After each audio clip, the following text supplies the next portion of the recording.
Bonjour. Causerie 4. L'homosexualité. Mythe ou réalité? Peut-on affirmer qu'il y ait des homosexuels sans homosexualité? C'est ce qu'on va pourtant tenter de confirmer. On ne devient pas homme ou femme au cours de la vie, mais nous naissons homme ou femme. Il en est de même pour l'individu homosexuel, qui naît homosexuel. Pour comprendre un sujet aussi complexe et subtil, remontons au tout début de la vie. Le développement de la vie s'échelonne sur 3 phases. La période pré-embryonnaire comprend les 14 premiers jours suivant la fécondation. C'est la phase de la multiplication des cellules par le processus de la mitose. La seconde phase débute à la 3e semaine et se termine avec la 8e semaine. C'est le stade embryonnaire et le plus mouvementé. C'est la période d'individualisation, de spécialisation, de transformation, de décision permanente. Les cellules s'identifient. Cellules pulmonaires, cellules cardiaques, cellules hépatiques, cellules sexuelles, etc. C'est aussi à ce stade que s'élabore le sexe physique ainsi que le caractère sexuel du fœtus. Enfin, la 3e phase, de la 9e à la 38e semaine, complétera la transformation du fœtus pour se terminer avec la naissance du nouveau-né. Voyons maintenant les 2 premières phases, la phase pré-embryonnaire et la phase embryonnaire. La phase pré-embryonnaire, 14 jours. Au moment de la conception, de 300 à 400 millions de spermatozoïdes accourent fébrilement à 3 mm par minute à la rencontre de l'ovule errant.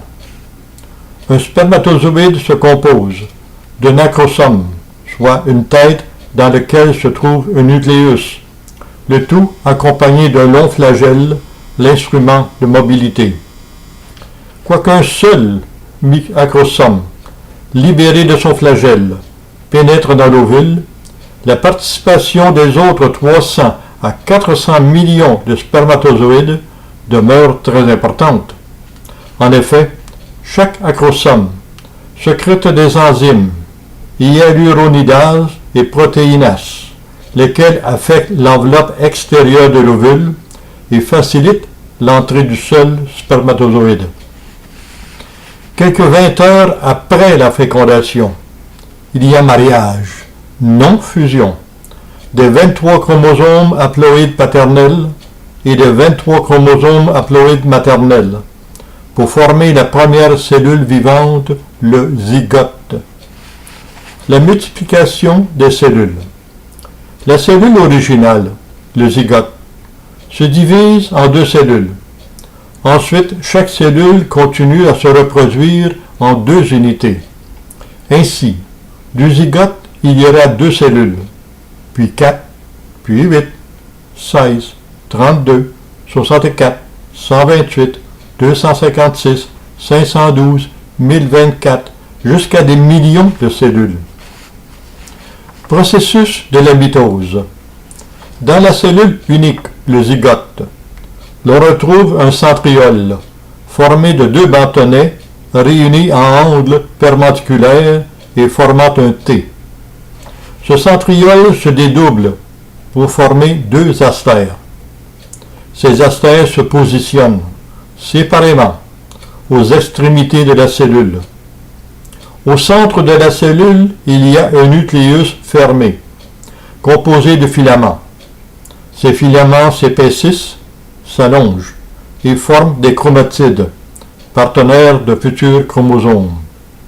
Chaque chromatide se marie avec un autre du sexe opposé, puis un centromère unit chaque couple par leur centre. Les astères, positionnés aux extrémités de la cellule, se rejoignent par des faisceaux tirés au travers de la cellule. Alors l'enveloppe du nucléus se désagrège et disparaît. Les chromosomes, 2 chromatides, libérés de l'enveloppe du nucléus, se déplacent vers le centre de la cellule. C'est là qu'ils sont piégés, de chaque côté du centromère, par les vaisseaux des astères qui les positionnent en équateur. Lorsque tous les chromosomes ont été piégés, se produit une brisure à l'équateur, au niveau de chaque centromère. Dès ce moment, chaque demi-chromosome rompu se dirige vers l'astère qui l'a piégé. Alors la cellule unique se dédouble pour former deux cellules identiques, chacune possédant un nucléus et un centriole, et le processus recommence. La phase embryonnaire. Processus de la méiose qui prépare le sexe et le caractère de l'enfant. Les ovules de la mère et les spermatozoïdes du père comprennent chacun 23 paires de chromosomes, donc un total de 46 chromosomes pour chaque parent. Il se compose de 22 paires de chromosomes somatiques ou autosomes et une paire de chromosomes sexuels. Là encore, chacun possédant 23 paires de chromosomes ou 46 chromosomes. Les 22 paires de chromosomes somatiques de chaque parent sont identiques, tous des X. De même, la paire de chromosomes sexuels de la mère est aussi X. Puisque c'est le chromosome sexuel du géniteur qui décide du sexe et du caractère de l'embryon, alors attardons-nous au géniteur. Avant la méiose, chaque spermatozoïde du géniteur comprend 44 chromosomes somatiques X et 2 chromosomes sexuels, soit un chromosome X et un chromosome Y, toujours pour un total de 46 chromosomes. Pour éviter que l'embryon n'hérite de 92 chromosomes, soit 46 du père et 46 de la mère, chaque parent réduit son bagage génétique de 46 à 23 chromosomes au cours du processus de la méiose. Cette réduction par méiose crée deux catégories de spermatozoïdes chez le géniteur.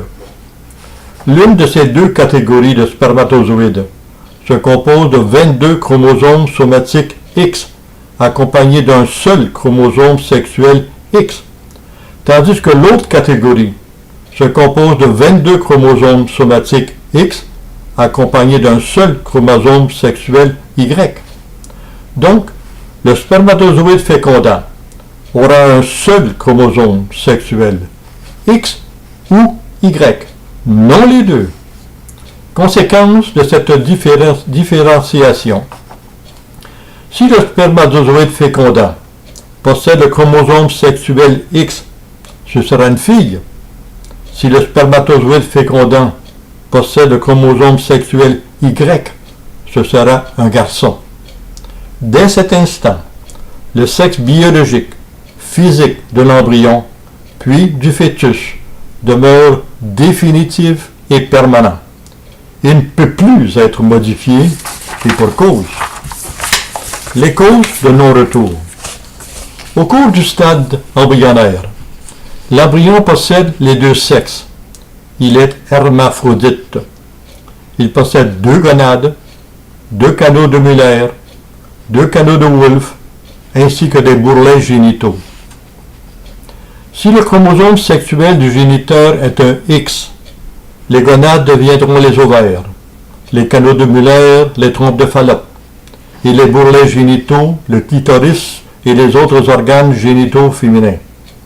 Alors les canaux de Wolff, identifiant le garçon, vont se désagréger par voie naturelle. Si le chromosome sexuel du géniteur est un Y, les gonades deviendront les testicules, les canaux de Wolff, les canaux séminaux, et les bourrelets génitaux, le pénis et les autres organes génitaux masculins. Alors les canaux de Muller, identifiant la fille, vont se désagréger par voie naturelle. La nature ne peut revenir en arrière. Après la période embryonnaire, le sexe physique biologique devient définitif. Cependant, le caractère sexuel de l'individu se développera plus lentement. Le brassage génétique. C'est également au cours de ce processus de la myose que se développe la source des modifications génétiques appelées brassage génétique. On a dit que chaque chromosome est composé de 2 chromatides, l'une mâle et l'autre femelle, chacune porteuse de gènes mâle ou de gènes femelles. Durant ce processus de la myose, des gènes mâles vont quitter la chromatide mâle pour s'unir à une chromatide femelle. Et les gènes femelles vont quitter la chromatide femelle pour s'unir à une chromatide mâle. Voilà pourquoi dirons-nous parfois que dans chaque homme, il y a un peu de femme, et dans chaque femme, un peu d'homme. Ces échanges de gènes peuvent être égaux ou inégaux, insuffisants ou supplémentaires, retardataires ou anticipés. Cette diversité d'échanges, qualitative et quantitative, du brassage des gènes, influence et identifie le caractère sexuel dominant du nouvel humain. La nature sexuelle de l'homme. L'homme hétérosexuel possède un corps masculin et un caractère sexuel masculin. La femme hétérosexuelle possède un corps féminin et un caractère sexuel féminin. Par contre, l'homme homosexuel possède un corps masculin et un caractère sexuel féminin. La femme homosexuelle possède un corps féminin et un caractère sexuel masculin. Selon les lois de la nature, les différents s'attirent alors que les semblables se repoussent. Ainsi, il est donc naturel qu'un corps masculin ne soit pas attiré par un corps masculin, pas plus qu'un corps féminin ne soit attiré par un corps féminin, puisque les semblables se repoussent. Néanmoins, et malgré qu'ils soient contraires, l'on constate que l'homme homosexuel n'est pas attiré par le corps féminin de la femme, et que de même, la femme homosexuelle n'est pas attirée par le corps masculin de l'homme. Réalité, chez l'hétérosexuel, c'est le caractère sexuel masculin de l'homme hétérosexuel qui est attiré par le corps physique féminin. De même, c'est le caractère sexuel féminin de la femme hétérosexuelle qui est attirée par le corps physique masculin. La réalité, c'est que les contraires s'attirent. Chez l'homosexuel, c'est le caractère sexuel féminin de l'homme homosexuel qui est attiré par le corps masculin de son partenaire. De même, c'est le caractère sexuel masculin de la femme homosexuelle qui est attiré par le corps féminin de sa partenaire, car les contraires s'attirent. Conséquemment, dans chaque situation d'attirance, il y a un élément masculin qui attire et est attiré par un élément féminin.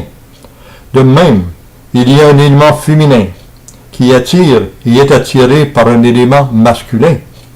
Par conséquent, il n'y a pas d'homogénéité d'attirance sexuelle, mais bel et bien hétérogénéité d'attirance sexuelle. Donc, pas d'homosexualité, mais bel et bien hétérosexualité. Voilà pourquoi il est raisonnable de conclure qu'il y a des homosexuels, mais pas d'homosexualité. Toutes causeries, celles-ci incluses, sont disponibles par papier ou par courriel à savoir 7 pouvoir @yahoo.fr. Le 7 est le chiffre 7, donc savoir 7 pouvoir @yahoo.fr. Merci.